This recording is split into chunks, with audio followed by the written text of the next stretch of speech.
आज का जो तारीख है, इतिहास गवाह है, बहुत लोगों के सम्मान के साथ खिलवाड़, मान के साथ खिलवाड़, धर्म के साथ खिलवाड़, इंसानियत के साथ खिलवाड़, क्रूरता की गई, निर्ममता से हत्या की गई। ये बहुत लोगों के जहन में बहुत दिनों से था, दब गया था, ख़त्म सा हो गया था। फिर मैं तो इन चीज़ों से थोड़ा सा रहता हूँ कनेक्टेड, पढ़ना, थोड़ा सा उन चीज़ों के बारे में जानना। और तो जस्ट मैं ऐसे एक दिन स्वाइप अप कर रहा था सोशल मीडिया एंड मुझे एक दो वीडियोस दिखे जो मैंने देखी। उसके बाद दिमाग में आया, आप सोच रहे हो किस तारीख के बारे में बात कर रहे हैं, या 19 जनवरी में ऐसा क्या हो गया था, ब्लैक डे क्यों बोल रहे हैं उसको। मैं बोलूँगा कि इंडिया का ब्लैक डे था, क्योंकि इस टाइम पे 5 लाख लोग मर रहे थे, बर्बाद हो रहे थे। वो औरतें विधवा हो रही थी, बच्चियां अपने भाई को खो रही थी, बाप अपने सामने अपनी बेटी का रेप होते देख रहा था। आज वो दिन था, इतिहास का काला दिन, जो लोगों के ऊपर बहुत अलग अलग तरीक़ों से, पॉलिटिकल रीजन बोला जाए या हम कहें कि अलग एजेंडा, धर्म के एजेंडे के साथ बोला जाए, बहुत सारी चीज़ें हम भूल चुके हैं, जिस पे हमने मिट्टियों का परत डाल दिया हुआ है। शायद हम इंतज़ार करते हैं कि ये चीज़ें हमारे साथ या हमारे दरवाजे तक, जब तक बेल नहीं बजाती तब तक हम दरवाज़ा नहीं खोलेंगे, हम से तक नहीं होते हैं। तो इस पे देखिए, मैं बहुत ना कवि हूँ, ना मैं लेखक हूँ, ना मैं वीडियो इसलिए बनाता हूँ कि मुझे बहुत पैसे कमाने हैं, ऐसा कुछ है। मुझे मेरे विचार जो है मैं आपके साथ शेयर करता हूँ। मेरी ये 3-4 दिनों में कुछ वीडियोस मैंने देखे, क्योंकि ये डेट आ रहा था, कुछ चीज़ें हाइप पे आ रही थी, तो मैंने देखा भी। टीकू शारदा जी के बारे में, जिनको उनके बच्चों के सामने, गांव के सामने उनके साथ क्रूरता की गई, उसके बाद उन्हें आगे से बीच में से फाड़ दिया गया। ऐसे बहुत सारे लोगों के साथ में ऐसी चीज़ें की गई, ठीक है। तो मैंने कुछ 2-4 लाइनें लिखने की कोशिश की है, मैं याद नहीं कर पाया, लिखा हूँ। मैं नौटंकी नहीं करूँगा कि मुझे याद है और मैं बहुत बड़ा कवि हूँ, नहीं। मैं एक नॉर्मल सा इंसान हूँ जिसके अंदर वेदना है, जो आप तक पहुँचाना चाहता है। कोशिश कर रहा हूँ नॉक करने की, छाप जाए। तो जो लिखी है मैंने पंक्तियाँ कुछ इस तरीके से कि गुमनाम हो चुका हूँ, कोई नाम दे मुझे। गुमनाम हो चुका हूँ, कोई नाम दे मुझे। सरेआम हो चुका हूँ, एहतराम दे मुझे। गुमनाम हो चुका हूँ, कोई नाम दे मुझे। सरेआम हो चुका हूँ, एहतराम दे मुझे। इंसानों की कौम से ठगा हुआ, इंसानों की कौम से ठगा हुआ, मुझे नया कोई काम दे मुझे, ठीक है। माँ और बहनों की खून से सना हुआ, माँ और बहनों की खून से सना हुआ, इंतकाम दे मुझे। 30 सालों से गुम चुका हूँ, पहचान दे मुझे। था तो सर का ताज, आज राजनीति का इंतजाम हो चुका हूँ। ईमान दे मुझे, गुमनाम हो चुका हूँ, कोई नाम दे मुझे। बदनाम हो चुका हूँ, कोई नाम दे मुझे। सामने से आवाज आती है, ले नाम दिया तुझे, क्या? रलेब गलेब सलेब। कन्वर्ट हो जाओ, भाग जाओ, मर जाओ। आप इमेजिन करिए कि आप सो रहे हैं, मैं किसी धर्म, किसी जात, संप्रदाय की बातें नहीं कर रहा हूँ। इस एक्सोडस लोग कहते हैं, एक्सोडस मीडिया कहती है, इसका बहुत बड़ा जो रोल प्ले किया है वो मीडिया ने किया है। एक्सोडस बोले, जेनोसाइड बोले, दोनों में फ़र्क क्या है मैं आपको वो भी समझा देता हूँ। नॉर्मल लैंग्वेज में लोगों को समझता नहीं कि what is exodus and what is genocide. Exodus मतलब जब बड़ी तादाद में लोग कहीं से पलायन कर जाते हैं, कहीं से चले जाते हैं, उसको एक्सोडस बोलते हैं। एंड जेनोसाइड जब बोलते हैं निर्ममता से धर्म के लिए या इन चीज़ों के लिए जब किसी की हत्या कर दी जाए उसको बोलते हैं जेनोसाइड। तो अब आप इसे एक्सोडस कहेंगे, जेनोसाइड कहेंगे, ये आपके ऊपर छोड़ता हूँ। मैं वीडियो का नाम भी दूंगा। आज 33 साल गुजर गए हैं इस जेनोसाइड को, तथाकथित एक्सोडस को। जिस तरीके से मीडिया टेररिस्ट किसी को बोलेगी और अलग किसी के लिए अलग फ्रेज यूज करती है, मिलिटेंट बोलते हैं। तो मिलिटेंट और टेररिस्ट में फर्क है। मिलिटेंट वो लोग होते हैं जो अपने लिए संघर्ष करते हैं, जो लड़ते हैं, तो उनको मिलिटेंट, आतंकवादी जो कश्मीर के आते हैं उनको मिलिटेंट बोला जाता है। काफ़ी सारी आपने सुना होगा। टेररिस्ट उनको नहीं बोला जाता। ये मीडिया का सॉफ्ट प्ले जो धीरे धीरे धीरे धीरे ऐसे बहुत सारे, ललितादित्य के बारे में हमें कितना पता है, जो कि कश्मीर के सबसे बड़े राजाओं में से एक, महानतम राजाओं में से हैं, जिन्होंने लगभग एशिया, काफ़ी हद तक एशिया को अपने कब्जे में किया था। और उनके राजकाल के समय में धर्म, व्याकरण, संस्कृत, विज्ञान, कला, ये सब अपने चरम पे थे। इसी कश्यप पे नाम पड़ा कश्मीर का नाम। आप एक दिन इमेजिन करिए कि आप सोते हैं, सुबह आपके घर पे मॉब आती है। मॉब मतलब कि क्राउड, भीड़ आती है। भीड़ आके आपसे बोलती है कि आप घर से निकल जाइए, आप अपनी बीवी को, अपने बच्चियों को यहाँ छोड़ दीजिए, नहीं तो सब मारे जाएंगे। या एक सिचुएशन ऐसा आता है कि जब आपको बोला जाता है कि आप के सामने, आपके सर पे बंदूक रख के आपकी बहनों के साथ में, बेटियों के साथ में दुष्कर्म किया जाए। इतनी बड़ी निर्ममता को, इतनी बड़ी चीज़ों को आज हम 1 फीट के लिए, 1 इंच के लिए लड़ जाते हैं कि 1 इंच जमीन हम क्यों दें। ज़रा सोचिए वो 5 लाख कश्मीरी पंडितों के बारे में, वो 5 लाख कश्मीरी लोगों के बारे में, जिन्होंने अपना घर, अपना खेती बाड़ी, दुकान, अपनी ज़िंदगी सब छोड़ दी। उन्हें भाग के आना पड़ा। अब इस पर कई सारे तर्क हैं कि उन्हें सताया गया है और ये किया गया। सताया गया है तो बंदूक उठा लिया, ऐसा कुछ भी नहीं है। ये आपको पता ही होगा। सताए गए हैं, बंदूक उठाते तो 5 लाख लोग कम नहीं थे। 5 लाख लोग अगर बंदूक भी उठाते और एक आदमी 2-2 को भी मारता तो 10 लाख लोग मरते। ठीक है, लेकिन ये गुमनामी की बातें हैं, ये सिर्फ एक प्रोपेगेंडा है। उसमें हिंदू भी मरे, इसमें शीख भी मरे, इसमें शिया भी मरे, इसमें सुन्नी मुस्लिम भी मरे, क्रिश्चियंस मरे। जात धर्म देख के नहीं मारा। जिन्होंने भी हिंदुओं की मदद की, जिन्होंने भी पंडितों की मदद की, जिन्होंने उनकी हेल्प की, उन सबको मार दिया गया। आज वो काला दिन है। आज तक वो कश्मीरी पंडित कैंप में रह रहे हैं, अभी तक पूरा स्थापित नहीं हो पाए हैं। कोशिशें जारी हैं, लेकिन अब इस टाइम पे सिचुएशन है कि आधार कार्ड देख देख कर मारा जा रहा है, धर्म देख देख कर मारा जा रहा है। हम अपने ही देश में हैं, अपने ही देश, अपने ही घर में हम सुरक्षित नहीं हैं। बड़ी बड़ी बातें, मीडिया पे लोग, उनके TRPs, वहाँ पे आए पैसे, नेता, सब कुछ, लेकिन एक कॉमन आदमी, एक इंसान जो एक फैमिली मैन, वो क्या चाहता है, हम और आप क्या चाहते हैं।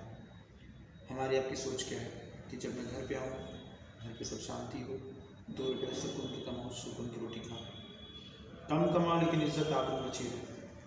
लेकिन जिस तरीके से सिचुएशन चल रहा है, हर चीज़ को पोलराइज किया जा रहा है, मीडिया की तरफ से यूज़ किया जा रहा है, हमारी एजुकेशन सिस्टम को एकदम कोलैप्स किया जा रहा है, वो पढ़ाया जाता है। जैसे कि आपको बताऊं कि आपने पढ़ा होगा और मूवी भी देखी जोधा अकबर की, तो आपको मैं बताऊं, आपको जान के हैरानी होगी कि जोधा नामक कोई अकबर की वाइफ थी ही नहीं। अकबर की कोई वाइफ जोधा नहीं थी।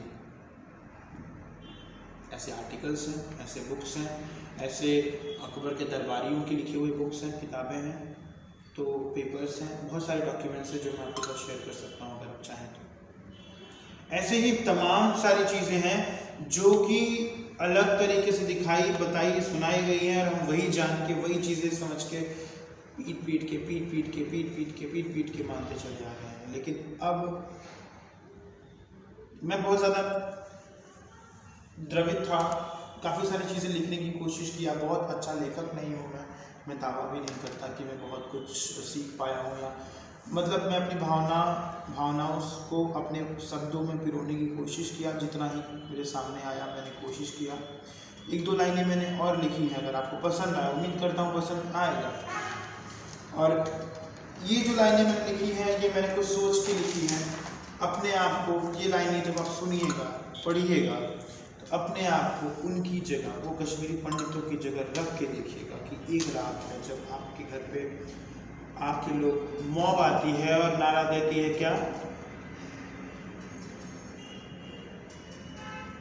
बोलते हुए रोका होता है, रलेब गलेब सलेब। आपके पास क्या है कहने के लिए? हाँ, कुछ लोग थे जिनके आजू बाजू के पड़ोसियों ने उनको बता दिया कि यहाँ पे हैं और मार दिया।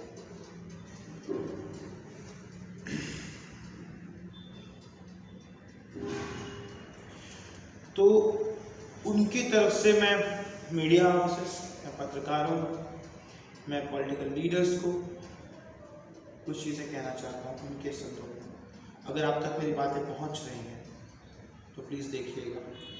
ये जख्म, ये घाव, ये लोग, ये तकलीफ़ें, ये जख्म, ये घाव, ये लोग, ये तकलीफ़ें, वो वादे, वो भरोसा बहुत हो चुका। ये जख्म, ये घाव, ये तकलीफ़ें, ये लोग, वो वादे, वो भरोसा बहुत हो चुका। कई शाम ढल गई मादरे ज़मीन को निहारने में, कई शाम ढल गई मादरे ज़मीन को निहारने में। अब और आंसुओं का घूंट पिया नहीं जाता, अब और आंसुओं का घूंट पिया नहीं जाता। ऐ मौत आ अब कर ले मुकम्मल मुझे, ऐ मौत आ अब कर ले मुकम्मल मुझे। बिना वादिये जन्नत के अब जिया नहीं जाता, बिना वादिये जन्नत के अब जिया नहीं जाता। ये उनकी वेदना है जो अपने घर से दूर इस आस में बैठे हैं कि एक दिन वहाँ पहुँचेंगे, एक दिन वहाँ पे स्थापित किए जाएंगे 5 लाख लोग अपने पूरी इज्जत आबरू के साथ।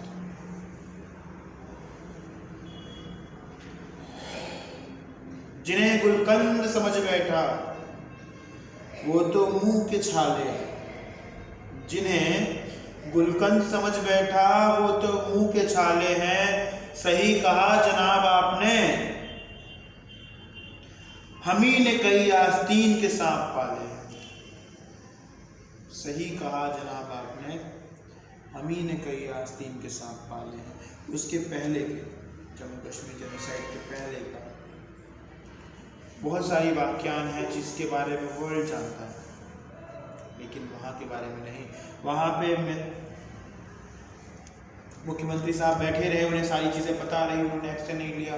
जब यहाँ पे पीएम जी को बोला गया, सलीम पीएम को, तो उन्होंने बोला कि जो वहाँ पे सीएम है वो हमारे दोस्त हैं, बुरा मान जाएंगे तो हम आर्मी को वहाँ डिप्लॉय कैसे करें। अगर किया गया होता, आज वो आवाम पूछती है कि मेरा क्या कसूर था,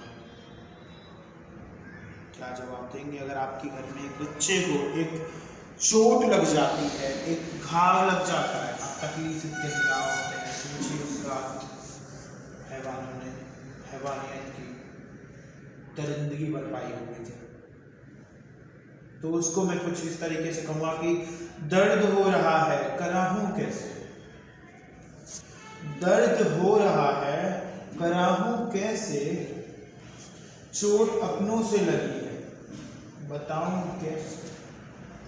दर्द हो रहा है, कराहूं कैसे? चोट अपनों से लगी है, बताऊं कैसे? जख्म नासूर हो चुका है, निभाऊं कैसे? अब जख्म भी नासूर हो चुका है, निभाऊं कैसे? दर्द हो रहा है, कराहूं कैसे? ये उम्मीद टूटी। सरकारों से मिन्नतें मांग मांग के, अर्जियां दे दे के लोग, वो दिन आया, लोग मरे, फिर राहत कैंप उन्हें मिलता है, कैंप में बसो मरो। तो फिर मैंने कुछ सोचा और उनकी थोड़ी सी मैंने कोशिश की उनकी सेवा करने के लिए, उनके हृदय को सहलाने के लिए। अपने कुछ शब्दों से देखिएगा अगर आप तक पहुंचे तो। वो सच्चाई ढूंढते रहे, हमने मौत को मना लिया। वो सच्चाई ढूंढते रहे, हमने मौत को मना लिया। वो गवाही ढूंढते रहे, हमने मौत को गले लगा लिया। वो गवाही ढूंढते रहे, हमने मौत को गले लगा लिया। वो दवाई ढूंढते रहे, हमने मौत का मरहम लगा लिया। वो दवाई ढूंढते रहे, हमने मौत का मरहम लगा लिया। उस टाइम पे कुछ बचा ही नहीं होगा जब औरतें रही होंगी, बच्चियाँ, छोटी छोटी बच्चियाँ घर रही होंगी, मौत में गुस्सा होगा उनके साथ 110 के टाइम पे या जेनोसाइड के टाइम पे। मैं जेनोसाइड मानता हूँ, 110 नहीं है, आपके ऊपर छोड़ता हूँ, आप अपना डिसाइड करिएगा कि जब वहाँ पे गुस्सा होगा तो तीनों को उनके साथ जब रेप दुष्कर्म किया जाने लगा होगा तो उनके पास ऑप्शन क्या रहा होगा जाने। अगर कभी मौका मिला तो मैं आपको ले चलूँगा उनकी जुबानी, उनकी कहानी सुनाने के लिए कैंप में। लेकिन आज वो रात है जो तकलीफ़ दे रही है। बातें सुनी हैं जो मैंने लिखा है, मैं खुद भी आंखें नम हुई हैं जिसने सुनी है। कैमरा के पीछे बैठे लोग हैं जिनकी आंखें दुखी हैं, जो लिटरली उनकी आंखें नम हैं। उम्मीद करता हूँ ये बातें आप तक पहुँचेंगी और आप सब इन बातों को समझेंगे कि सिर्फ सरकार, मीडिया या लोग आपके लिए काम कभी नहीं करते। तब तक आपकी सशक्त नहीं होगा, आपकी सशक्तिकरण जरूरी है। अपने बच्चों को संभालिए, सिखाइए, बताइए, अच्छी परवरिश दीजिए और उन्हें आराम तलक मत बनाइए। इस दिन क्या हो, जिस तरीके से सिचुएशन, जिस तरीके से सीन सिनेरियो बदल रहा है, इंसान हो चुका है। वहाँ पे जब कोई पूछता है कि क्या किया जाए तो हम बोलते हैं कि तुम्हें अगर अपने बच्चों की रक्षा करनी है तो मुझसे शादी कर लो, मुझसे निकाह कर लो, तो तुम सेफ हो जाओ। हमें ये भी नहीं देखा कि वो 80 साल का है और जिससे बोल रहा है वो 35 साल का बेटी के समान है। जब अंदर दरिंदगी जाग जाती है लोगों के तो इंसानियत भूल जाते हैं। धर्म और मजहब का तो सिर्फ आड़ है, रियलिटी तो कुछ और भी है। ज़्यादा कुछ ना कहते हुए उन लोगों के प्रति श्रद्धांजलि देते हुए दिवाली पर विराम देता हूँ और उम्मीद करता हूँ कि परमेश्वर की आत्मा को शांति दे, सरकार उनके लिए कुछ अच्छा करे।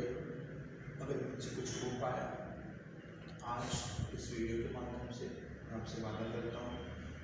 अभी मेरी कलम में ताकत थी, मैं लिख सकता था, मैंने लिखा, आप तक ये बातें पहुँचा सकता था। लेकिन इंडिया में बहुत लोग हैं जिनको इसके बारे में पता ही नहीं। कलम की ताकत बहुत होती है, वेस्टर्न मीडिया ने साथ दिया होता तो काफ़ी चीज़ होती, लेकिन मीडिया ने भी साथ नहीं दिया। जैसे कि मीडिया